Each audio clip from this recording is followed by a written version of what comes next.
I wish I was a lesbian. This is a line you may have seen popping up on social media. Women stepping away from their relationship with men and even starting to question heterosexuality itself. But what's really behind it? And is this something women can do, becoming lesbians? Welcome to I Wish I Was a Lesbian. I am Angela Wild, and this channel is about opening up an honest and thoughtful conversation inspired by the upcoming book I Wish I Was a Lesbian, Women's Lives Beyond Heterosexuality, released in May 26th at Cinefex Press.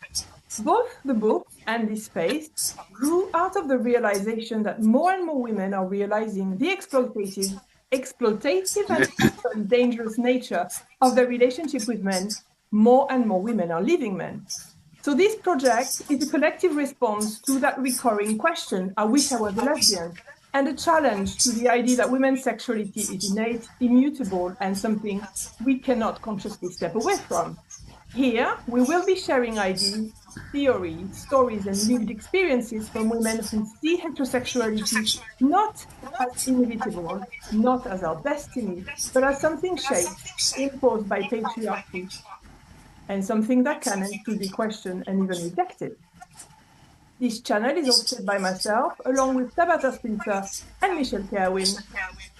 Over the coming episode, I will be speaking with contributors from the book, bringing their perspective and experiences to the conversation. You will be able to find these interviews on YouTube, Spotify, and Substack under the name I Wish I Was a Lesbian. So if you've ever caught yourself thinking, even quietly, I wish I was a lesbian, but I can't be, this space is for you. If you are curious about this conversation, don't forget to like and subscribe. So today, we are diving into a conversation about sexuality, feminism, relationship, and choice, and I am very pleased to welcome Menasche. Menasche is a radical lesbian feminist and a revolutionary.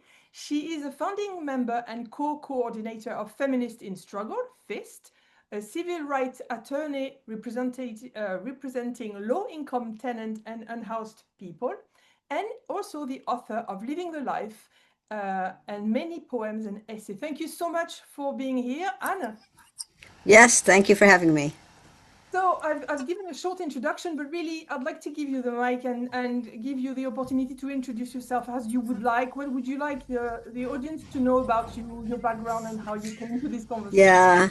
Yeah, I've been a political activist my whole adult life, or even as a young person, starting in college. And I've been very quickly, I was always a feminist, but I was alone, so you can't really be a feminist that well by yourself. But I had feminist instincts early on, and later got involved in the feminist movement.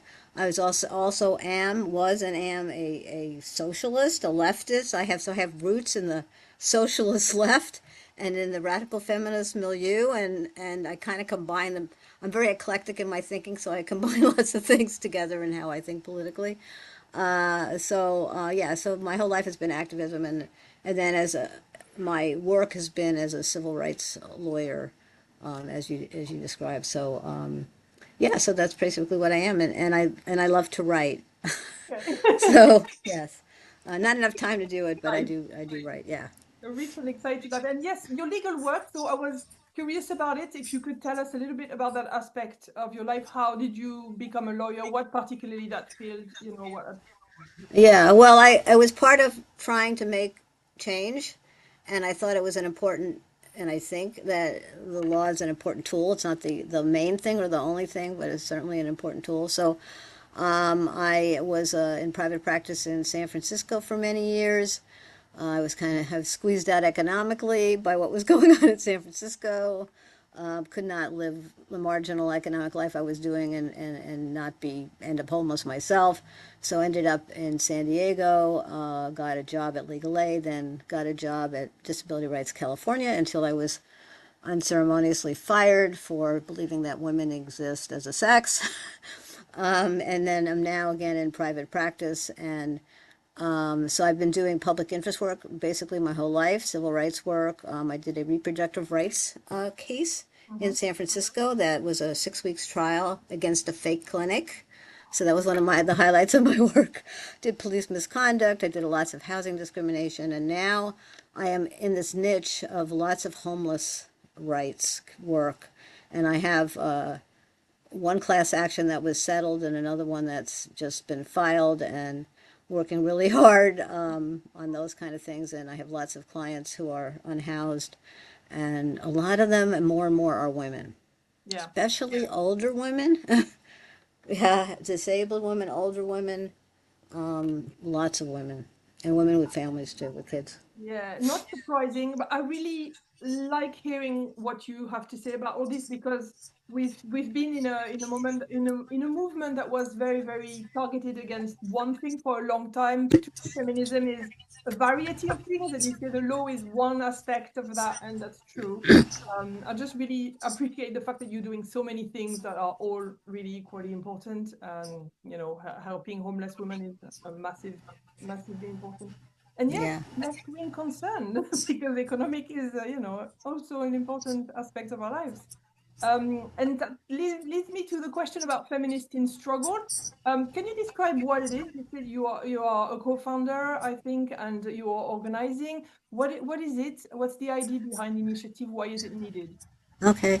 It's a multi-issue radical feminist female-only organization. It is gender critical or gender abolitionist, but that's not our only concern. So we are pretty left-wing. I think we're a little more left-wing than the other gender critical groups or gender abolitionist groups. In our whole politics, we tend to be anti-war. We're fighting it for the Equal Rights Amendment, which is opposed by some of the other groups. We want equality and we want our spaces. We don't want to have to choose between the two. Yeah. Um, so, and a right to organize. At this point, we're a small national network of activists, um, and we don't have. We're working on getting active chapters, but that hasn't quite come to fruition yet. We've had one national conference, about 35 women attended. It was an incredible conference, though. Um, and we're still continuing to organize, and we have a forum program Okay. that has forums every month or two. We had this woman from Iran, this Iranian feminist, speak just a couple weeks ago. Maryam Nazabi, I got her last name wrong. Nazavi, I think. Anyway, she lives in the UK, and she is from Iran, and so she gave a perspective that was anti the mullahs, anti the theocracy, and also anti-war and anti-U.S. imperialism, which I thought was really important. And that we're all, and most of us in FIST are in that way of thinking. Yeah. But we have diversity, but we don't expect that everyone to agree on everything. We're also run by the members, and so we have a range of views on things. Yes, so Yeah. it's Mariam Namazi. Yes, she's well known and well regarded in. Oh, great. Oh, you probably know her, Yeah. right? And Yes. yeah, I mean, I remember really watching you introducing feminism in struggle at the time, and I really related to that. You were of the belief that women have more than one enemy at a time. The left in terms of transgenderism. I mean, the left. Yeah, I it's not know. really a left, I but don't yeah, believe it's the left, but yeah, transgenderism as well as the far right and racist forces and I mean, misogyny can take many forms, and I think it's really important to say it because I see so many times women running from one enemy to another as if we right, can find exactly, allies, and right. it's a conversation that I don't think we're having enough. That we have several enemy and we have to remember. So I'm grateful Yes, for that voice. yes. So another aspect that really interests me and that really interested me when I was doing the book, gathering all these experiences of women, and the book is about 25 essays of women of very different experiences, very different background. And what really interested me is how these different backgrounds, including cultural, including religious, can have an influence on women's potential path to lesbianism, whether so one aspect that interests me is how different background, including cultural or religious background, can positively or negatively influence a woman's potential path to lesbianism. And in the book, there's so many different stories from women with very different backgrounds, which makes it really interesting and rich because everybody's different. You, as a Sephardic Jewish woman, how did your experience of lesbianism interact with your Jewish heritage? Did it support it? Did it create any tension? How was it for you? Yeah. So I had a pretty easy path relative to other people because my parents were very liberal and they were not, religious at all, really. But my parents and my mother, grew up in a very orthodox traditional society and where she had to prove it virginity on marriage or her mother would have killed herself. I mean, there was that kind of thing. So it was a leap for her, but she did it really well. She ended up being very accepting to my partner, and then earlier I do remember she freaked out when she met my girlfriend at the time, and like she thought, oh, is that the person she's doing that with, kind of thing in her head. And so she had some issues, but she came along pretty well and was very very accepting. And she's a feminist and a rebellious woman herself. But that certainly that traditional culture was still present at a much way reduced level, filtered through a generation, and so it did take a little bit of a struggle, but I was very blessed actually, and they ended up being quite accepting. I think the other part about being Jewish, and this is certainly not true for all Jews, but I didn't grow up with a lot of like tomboyish kind of things. It was more intellectual, um, and so I didn't fit that stereotype Mhm. of a lesbian at all. But in any case, that kind of goes into something else. But I think that the culture was really intellectual kind of culture rather than kind of physical activism. Even though my mother herself was a tomboy, so but you see what I'm saying. The emphasis was more on intellectual endeavors rather than in Yeah. athletics. Yeah, Yeah. in my particular Jewish family. Mhm. And so you've mentioned feminism and lesbianism a few times, and I really appreciated in your chapter in the book how you describe your feminism, what you mean as a belief in the equality and dignity of women, and your lesbianism, you say passionate love and commitment to other women as sexual partner and life companion, and you say that these two are intertwined. And you describe, Right. and I love this sentence, as roots growing out of the same tree. Now, it's an idea that I've seen in a lot of women, but it is not the case for everyone. For many women, lesbianism and feminism are separate. They have nothing to do with each other, and vice versa. So, what does it mean for you? Can you elaborate on this idea of the connection between the two? How lesbianism and feminism are linked in your mind? How is that connection manifesting in your life? Yeah, well, the my coming out process was incredibly interlinked.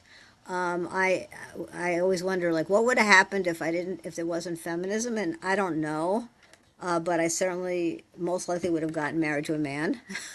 um, Whether I would have ever been with a woman, it's hard to say, you know. But I certainly had feelings for them, but that doesn't mean I would have been aware that's what it was and I would have ever acted on it.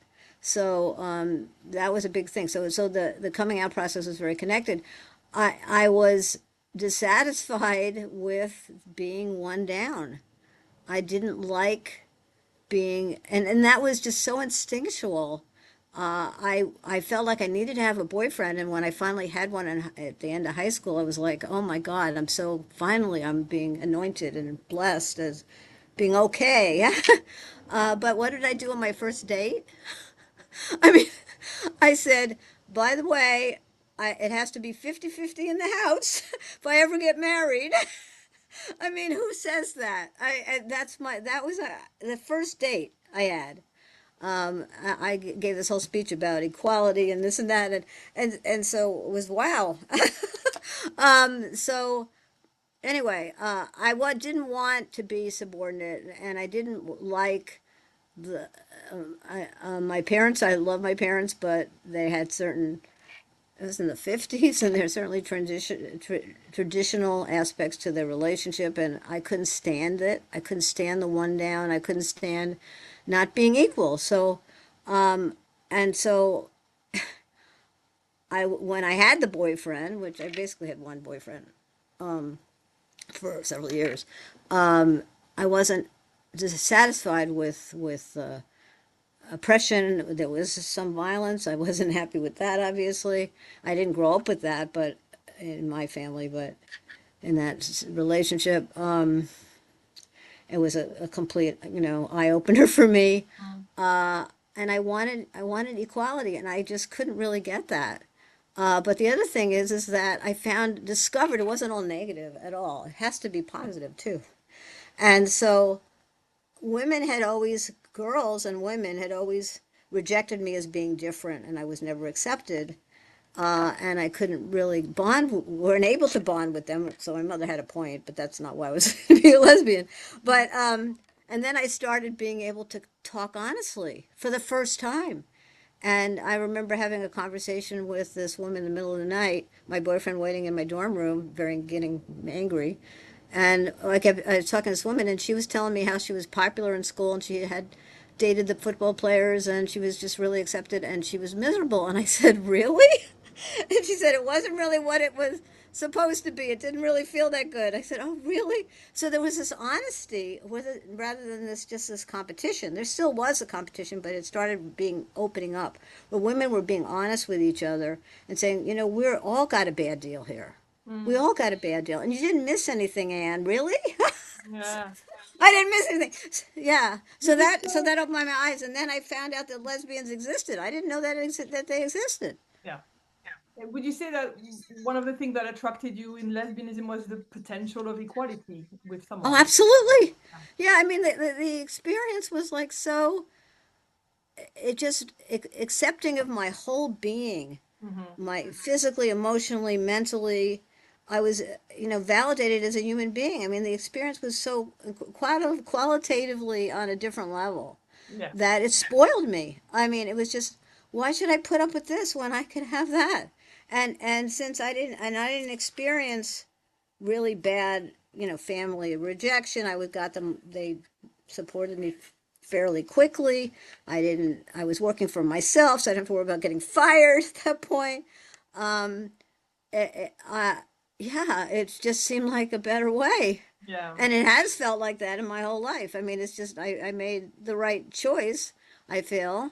But it wasn't just, an intellectual choice of, well, this is a feminist thing to do. It all came together. It was physical, emotional, political, everything together as one process, as one thing. And I know younger women have different experiences because they know exists.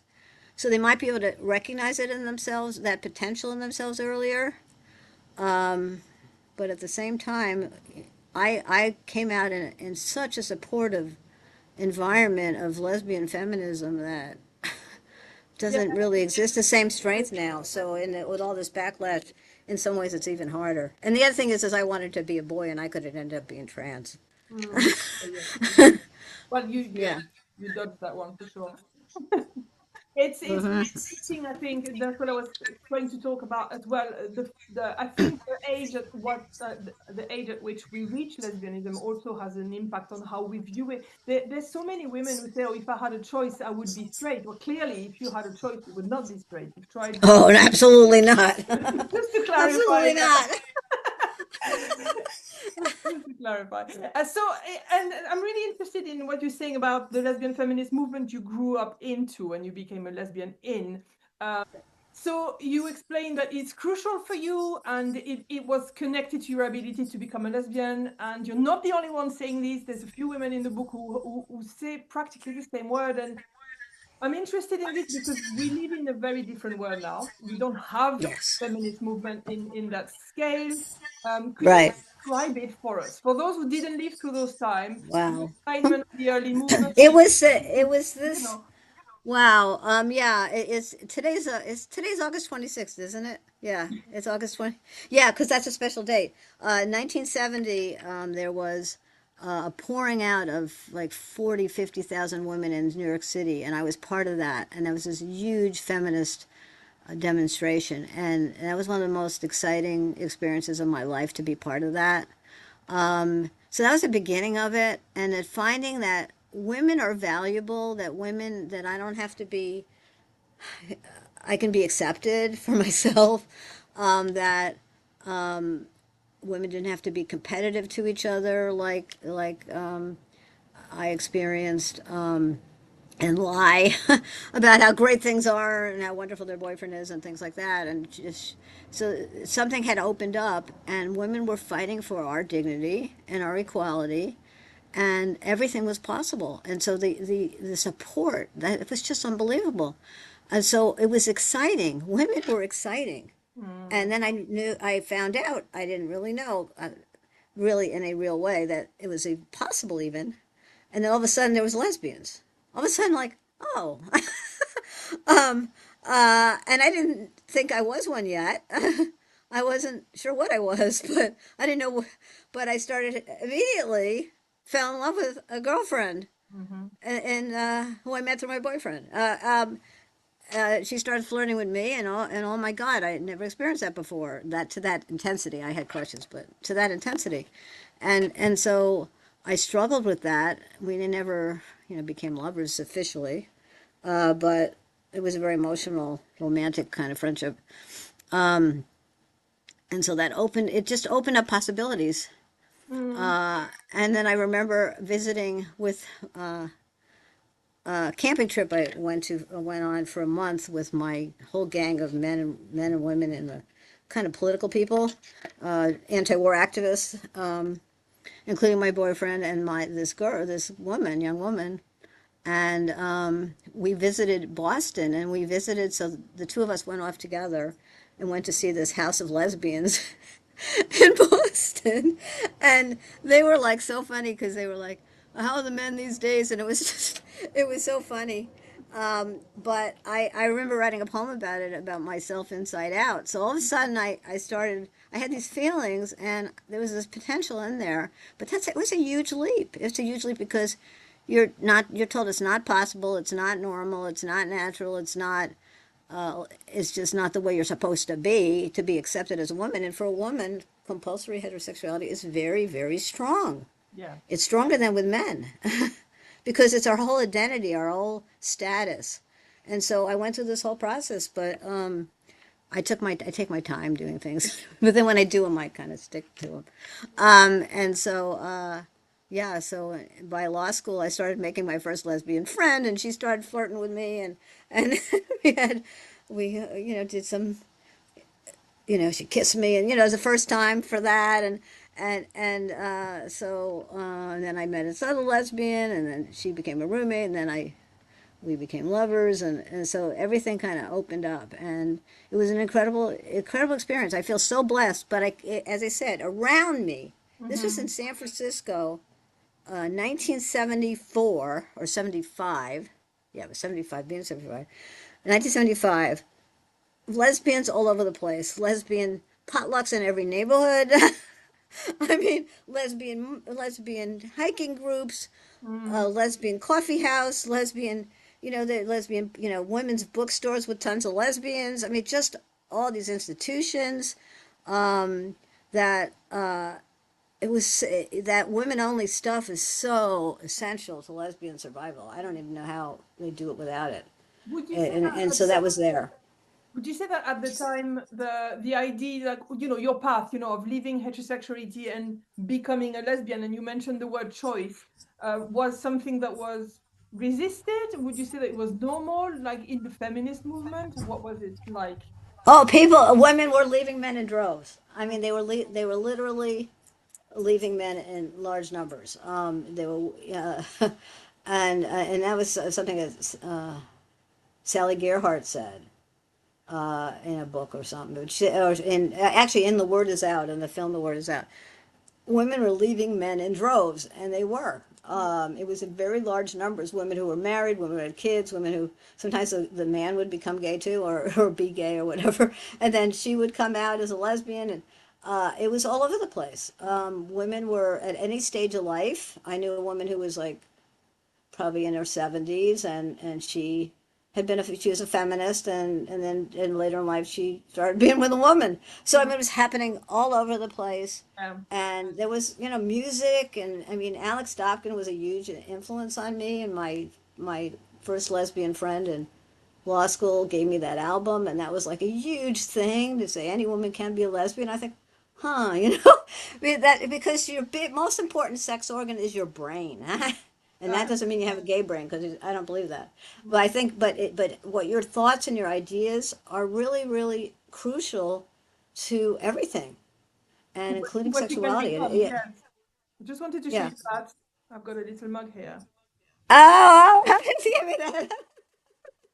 Yeah. So when she sang that, yeah, it was saying that, and yeah. So it was like falling out of a you know I don't know, a plane or something, but with a big net. And the net, and they were all saying, Hmm.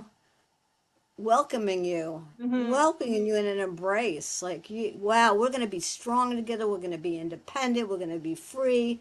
Of course, it isn't enough to be free. Obviously, that side has to change. We found that out. But it was all, and I knew that too. But we were changing the world, and that was incredibly infectious and exciting, and it just seduced me. Yeah, no wonder. I find it More ways than one. to draw the parallel with what's happening today, where women are leaving men as well. There is definitely a trend for women to be lesbians after a heterosexual path. I think that we can see that. It's nowhere near what you're describing, I think, but this idea that women are asking, I wish I was a lesbian, but I can't. I want to see some connection with what happened in the past, so I'm hopeful, and which is why the book exists, really. But you mentioned compulsory heterosexuality, so naturally I want to talk about your book. When I first came across your work, it was through Living the Life, which I have here. And That's it. Yeah. nice. I recommend everybody who's interested in understanding compulsory heterosexuality to read that. I'm particularly fond of it but for many reasons, but I was very influenced by Adrian Rich, and I think your book is just a natural, like, continuation complement to our analysis, because it's in practice what is compulsory heterosexuality in women's lives, and there's so many examples of that. So I wanted to ask you, as you mentioned it, could you explain compulsory heterosexuality to women who've never heard of the term? What does it mean? What You're living in a society that communicates that a woman's value is measured by a man, by having a man or men like and approve of them and partner with them. And that is the most important role in life. That's what the woman's role is. That's the most important thing, is to be a wife and mother, and a wife with a male partner, a husband, a boyfriend is what makes you human. Without that, you're not nothing. And then you have that part, the ideological, and then you have the financial, because men still have access to more money than women do in general. So there's an economic aspect too, especially if you want to have children. There's a stigma for being different, for being gay, that still exists. So all those forces, and there's religious stigmas, and there's all kinds of things that, even if it's not religious, there's this idea that you're just not quite living up to what you're supposed to do in life. And it's a huge amount of pressure that people don't even think about. That unless you're conscious of it, you're not going to necessarily even notice it. It's just part of the whole fabric of society. That it's normal to be straight. That's what's normal. Most people are straight. And if you have some quirk, maybe you'd be gay, but but you're not, that's not a normal woman. It's not. There's something different about, you could say it's not, say something bad, or you could say, well, it's different. You got a different brain, but you're just not a normal woman. You're not your average woman here.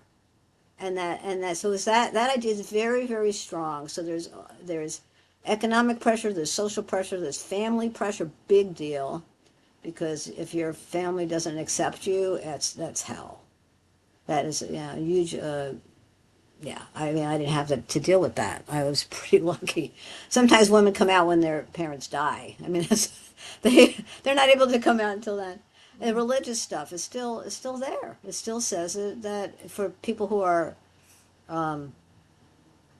traditionally religious, conservative religions, fundamentalist religions, they are not accepting at all. They think that this is not right.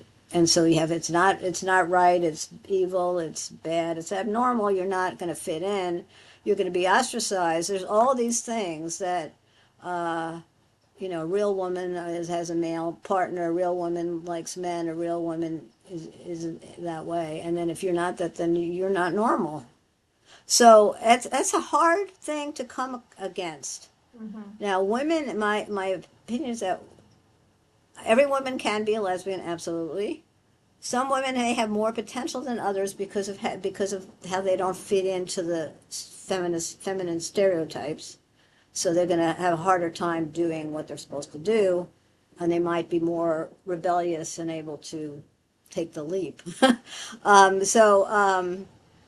But the whole society is geared toward channeling women to be married to men. That's what it's all about. And this is kind of funny, but I've been watching some old Patty Duke shows, shows from the 60s, because they're entertaining, but the message is so strong that you are nothing without a boyfriend. You are nothing, and you're going to do whatever you need to do to get them and keep them. And that's kind of the message. So it's hard to get over that. And so my experience with writing the book, I did come from a personal heartbreak, as a lot of times books do, right? I have a woman who I was very much in love with who went back to an old boyfriend. And I saw then how stacked things were. I could see that how much acceptability she was getting, how much recognition. I mean, all that stuff was in my face. I could see that it wasn't an even playing field there. And I also knew that, I suspected there was pressures involved, that it wasn't some free, love choice, but that there's pressures. And then when I did the study, I surprised myself how right I was that it was such a small, the attraction issue was so small compared to everything else. Right. All the other reasons, yeah. So fitting into society is a very big thing. And people, you could have a society, I once wrote a little short story about a society which was mostly gay, and they would have like ceremonial heterosexuality to have kids, but then that was the end of it, but it was all, otherwise it was all gay. And how the straight people were like I call them compulsive breeders, and so so these things are social. These are social constructs or social things, and that pressure is real. So we're not free. Women have to be free, have to be economically free. We have to be equal in terms of being able to support ourselves and having opportunity and being able to do whatever field we want to be in, which we still do not have. Same access to resources, being able to have kids independently of men, having the money and the resources and support to do that. All those things are necessary for women to be free completely, to be a lesbian, and then we'll see what happens. And you know what I'm saying? Maybe as well ideologically free. And what we hear a lot right now is a lot of biological essentialism, that you are straight because you are born straight, as opposed to Right. being lesbian and being born lesbian. And to me, this is a very clear ideological aspect of compulsory heterosexuality, that if you're born a certain way, if you have been told that you are born straight, it's your destiny to be married, then you can't escape it. And Right. yeah, Right. Absolutely. No, I know. And the irony is that ideology was popular among gay men, but among lesbians, it was wholeheartedly rejected. Among lesbian feminists, at least, the milieu of lesbians that I was around, and I think even studies that were done, that was a minority opinion. Most lesbians didn't think you were born that way. They thought that there was a potential that women had biologically, period, across the board for all women. So that was the opposite. So now, and I remember that, and I remember those studies, and so this is a huge change to say that we have some kind of, defect. Basically it isn't, let's face it. We're not normal, right? Yeah. They have a defect in a brain, or not a real lesbian. I mean, I can't be a real lesbian, right? That's the other thing. It's just they are so defensive. I understand what, I don't like being treated like that, being attacked, but I understand why they feel like that, because they feel this huge amount of pressure to be straight, and they think, well, why would anybody go through that? Well, it's really nice to be a lesbian. Hmm. It's enjoyable. I like the equality. I mean, I like the intimacy. I like the companionship. It's better for me. Why? But the idea, well, I would never ever choose that. And a lot of those women have been gone through. They came out young. Went through lots and lots of familial oppression and religious oppression and all this kind of stuff. And they don't it's a defensive kind of thing, like you can't make me change because I was born that way. Well, even if you believe that, they can always change your behavior. They don't care about your feelings. The religious right couldn't care less about how you feel about it. They just don't want you to deviate in terms of behavior. Yeah. That's what they want. So it's not I, going to really protect you from anything. But it is this kind of comfort, like I can't help it. But yeah, it's just a very reactionary ideology, really. yeah, I It agree. I really think is. it's like a strategy to say, okay, if the religious right is attacking me for something, I might as well say that I didn't choose it. God made me this way. Then it's playing on their field with their argument. I completely disagree with that. Yeah, I agree with yeah, yeah. offensive, and it's sad because I think it's born from a lot of, as you say, oppression and internalized messages that if I could choose, Homophobia, internalized homophobia. if Yeah, I could choose, I would be straight, and I couldn't choose. But I think also I agree with you that a lot of it is about how early and how hard it was to be a lesbian, because a lot of the women who came out later, a bit like what you're describing, had better financial safety, didn't have to go through the familial rejection, were not chucked out of their house, and didn't go through that. And for them, it's a whole positive experience. That no debate. They would never choose right. heterosexuality. So yeah, what I really liked about your book is that you describe and you detail all these paths, and especially I like the so you divide women who left uh, lesbianism and then women who return to lesbianism. Right, And right. I think it's really important. I'd like you to talk a bit more about that as well, because I think it was a really positive thing to read in the book that I've edited. There's some lesbians with these journeys of coming out very early, being rejected by their family, had to be homeless and so on, and then becoming straight again because the pressure was huge. And then they found feminism, and then they're like, actually, that's it. I'm a lesbian now, and I've got feminism behind me to back me up. And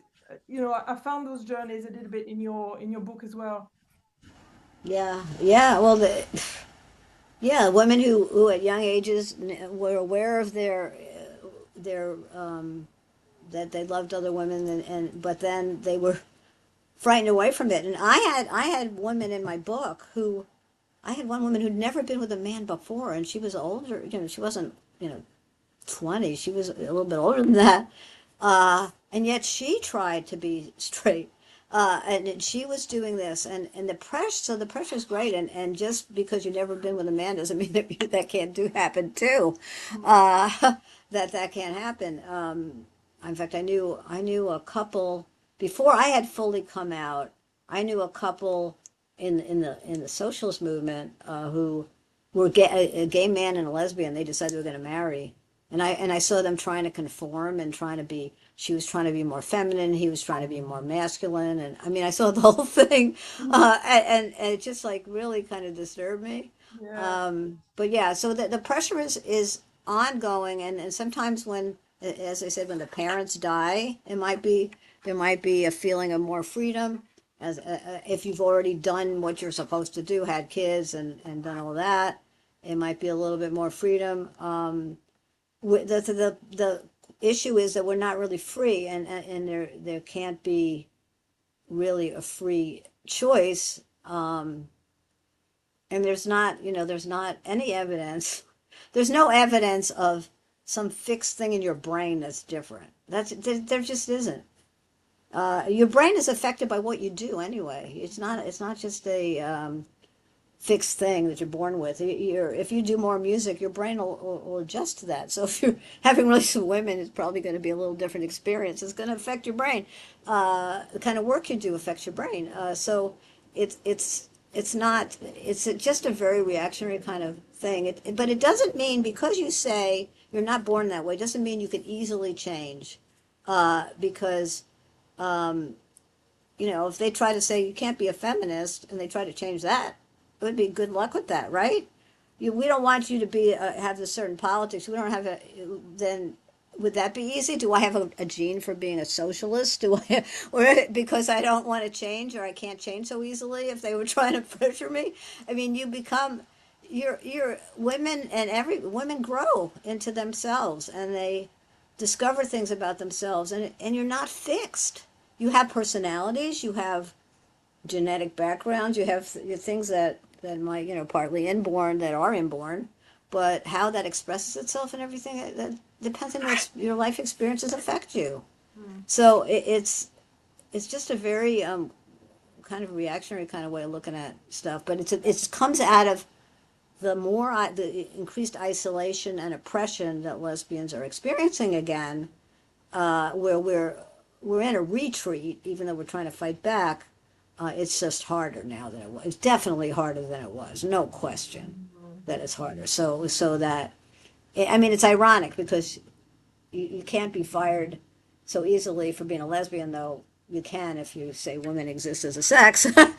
So you can't be fired for being a lesbian for that. But there is civil rights on the book, some more civil rights protections on the book. So in some ways you're better off, but in other ways, in terms of support, in terms of community, in terms of movement, in terms of dealing with the backlash right now, it's harder now. It's harder to come out. Yeah. So it's kind of a mixed thing. Yeah. If I hear you, you would say that the experience and the context of women coming out to lesbianism can explain how they conceptualize lesbianism and sexual orientation differently, right? Exactly right. Yeah. Oh, yes, yes. It's a times. We're also in conservative times, and we all think like that on everything. Yeah. So the emphasis. I mean, there was a nature versus nurture. Maybe there was sometimes too much of nurture. That, I mean, we're not blank slates, and I made that clear to them. I don't believe that people are blank slates. I feel like I have genetic things from my ancestors that are affecting me. But this idea that something like sexuality can be fixed at birth is just ridiculous. It's a ridiculous idea, and it just It's a belief system, and as there's no proof, I mean, what I find the most frustrating is there's no proof of it, and yet we cannot discuss it. And I find it incredibly frustrating because that's exactly what feminists should be discussing.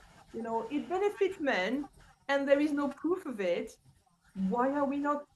Why are not more women challenging this idea of a lesbian brain or a lesbian gene or something? It seems very odd to me. yeah, yeah. It's a very defensive thing, and actually, in FIST recently, I was talking about doing this forum, and one woman, young woman who's a great young activist who's joined recently, said, and I think she's a lesbian, I believe, said she didn't want to go to that because that's it was like it shouldn't be discussed. And like I said, well, wait a minute, we discuss everything. We don't all have to agree. That's what we want to do. So what is the problem? So I mean, that is a problem with the younger generation generally. I hate to make generalizations, but I think there is a tendency, and I've had young people agree with me, that there isn't the experience of debate and discussion more. It just generally, even among people like gender critical feminists and all that, there isn't the idea that you can disagree and you can discuss. And that's really important, that we have to be able to discuss anything. That shouldn't be like, oh my God, I'm going to be hurt. You're offending me. Your ideas are hurting me. I mean, that shouldn't be like that. We should be able to have discussions. And that's really important for a healthy movement to be able to do that. One of the stuff that really struck me when I read second wave feminist text is that nothing is out of bounds. Everything should be politically analyzed everything, including sexuality. So it bothers me that we're not really doing that as a movement. But also there was something in what you said that really, yes, if I mean the greatest discoveries in my life is when I've put myself in conversation or in situation, intellectual, position where I was, challenged, where I was like, I never thought about it like this, and then you can really either agree or disagree, but you can really confront. You can really be curious about how you really think about it, how you really feel about it. But if you're Right. always You always learn from the just different ideas, and it helps develop your own ideas, clarify and expand, and even if you don't agree with the person, you basically exactly. end up disagreeing with them, you still learn from that process. And yeah, there's this fear of debate, which is a problem. And we should nothing should be excluded from analysis and questioning. That's what feminists have always done, and doesn't mean that everyone's been right on everything. And I mean, I like when I think about like Shulamith Firestone, and she would seem to think that we should, have test tube babies, and that was really not a good idea.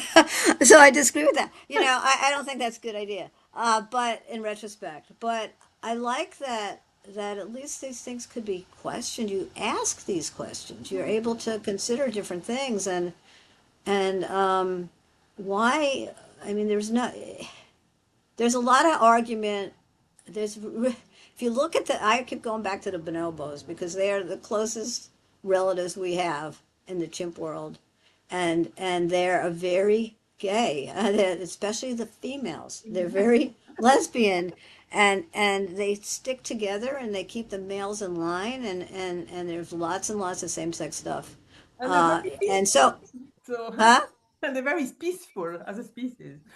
Yeah. So anyway, so to me that's our biological base. Is That's part of it, at least a large part of our biological base. We probably have mixed things, but that potential to experience same sex attraction and same sex love is I think universal, and I've seen it in my two straight sisters. Uh, I still have a crush on, and I saw it twice. Well, I mean, one with each sister. They don't go there for lots of reasons, but um, it's not. It's not like some kind of fixed thing. It just isn't. You could see that potential is there, and then they start defining lesbian as oh, if you're a real lesbian, it's having same-sex attraction. That's not what a lesbian is. It's just never, ever, ever, ever, ever feeling anything with a man ever. And they include, well, I said, well, that you're talking about women who've never been with men. Is that what you're talking about? She says, no, they're not talking necessarily about that, but you can never have felt anything. Well, your body responds to stimulation. I mean, and how do you believe them? I mean, like, what are you going to take? I never, ever, ever, ever any kind of feeling of crush or responded to sexual stimulation from a man. I mean, we are responsive. That's Yes. that's And and then automatic some of that's sexual response. conditioned too. Some of that's conditioned too. And But yeah, some of it is physical. yes, Yeah, automatic that sexual doesn't. response do exist, whether sometimes we like it or not. A lot of women report having unwanted Right. sexual response in rape. This is well studied now, and I so didn't know that. I think this is one of the aspects that makes it even more complicated to figure out, for sure.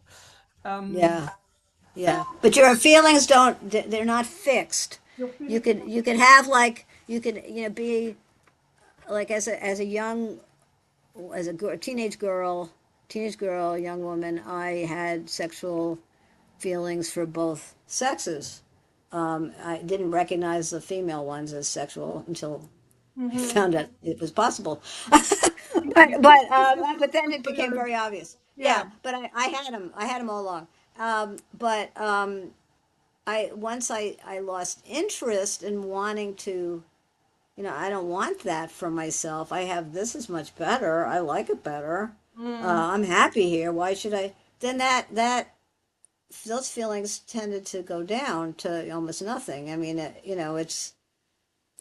I'm it just sure like that dissipate. I mean, so your experience like affects affects your expectations, your desires, what you want affects your feelings. I mean, it's Mm. complicated. It's not like this.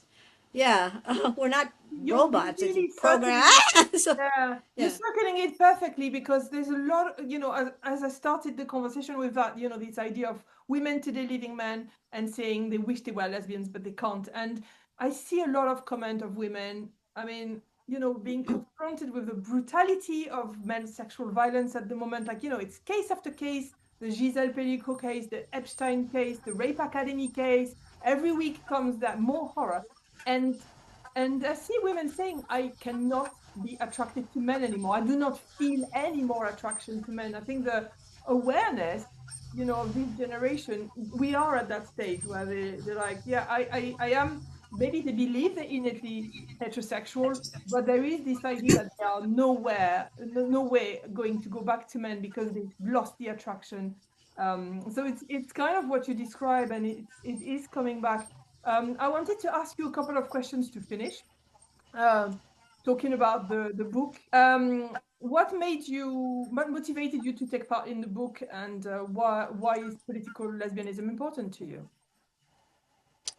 I think it's an important book to have. It's important to have this discussion, and it's a perspective. Is we need to remember our history, our what the women's movement did and way it was, and that there was no way anybody living in that time, women, feminists living that time could say, "Oh yeah, that they just can't help it. I mean, they're just straight or they're just gay." It just they you didn't hear that. You didn't hear that. And so we need to remember what happened. Women came out in droves. They left men in droves, and they weren't forcing themselves. They weren't forced. They weren't not having pleasure with women. They were. Boy, there was plenty of, it was like adolescent already, when women first came out. It was tons and tons of sexuality. So not true. So I don't want to rewrite that history. That history is really important.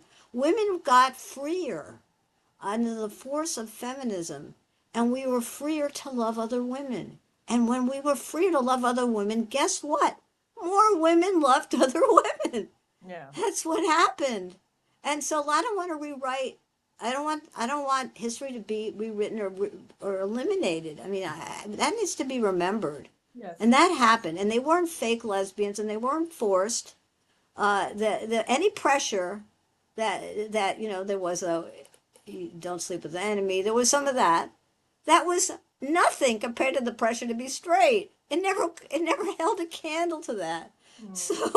So they weren't forced. They didn't have to make believe they liked it. I mean, that's not the way it works. It was the heterosexuality that's forced, and so they were freed up. That's the effect. They were freed up in the environment where it was now okay and desirable to be a lesbian within a certain milieu. That was a freeing of women, Mhm. and it had an impact on women's behavior and experience Excellent. and feelings.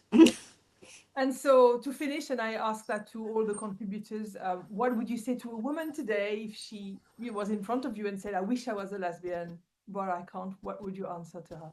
I would say she can if she wants, and that she should open herself if she's not happy with men. Why, you don't have to be alone or just be with a man anyway. If you don't want that, there is another option here, and it is available to you. And if you open yourself up, you'll see that you can. I mean, that it's very sad when, if they've already left the men, Mhm, absolutely. Yeah. and right, and they feel like they can't have intimacy with other women. I mean, that's very sad, because Mm. you can, and it's a potential that every woman has. That's basically. Thank you very much. So we're coming to towards the end of this episode. So thanks for sharing your perspective. And I mean, these are often complex and sensitive topics, so it's really good to be able to talk about it, or openly like this. Is there a last thing you'd like to leave the listeners No, with? well, thanks for doing this and putting this book together, and I'm hoping um, that women will open themselves up a little bit. I mean, I'm pretty hard headed, because I've been through a lot of attacks on you know, just for being supporting women's rights against the trans insanity. So I'm used to being attacked for that. But it's really hard when other lesbians attack me and say I'm not a real lesbian after half a century of being a lesbian. It's not good enough because, you know, you're born that way and you're not pure, you know, from some litmus test they have. Yeah. I mean, it's sad, but I think it's important that we have a conversation, and it's about understanding the oppression of women. It's relevant to the oppression of women, major relevant, and it's relevant to, you know, the task of feminism, which is to free us. We have to understand how we're constrained in order to free us, and we're not free. So we have to recognize that, and to think that doesn't affect sexuality. I mean, you have to be blind to the world you're living in. You Yeah. bet it does. Of course it does. Yeah, it does. Yeah. Well, thank you so much. That's All it right. for today. Thanks everybody for tuning in and spending this time with us. I hope you enjoyed this episode. Don't forget to subscribe, like, and leave a review. Share this with someone who might be interested. If you've got some questions, we'd like to hear from you. If you want to drop a comment, do that. Until next time, take care of yourself, stay curious, stay away from men. Bye.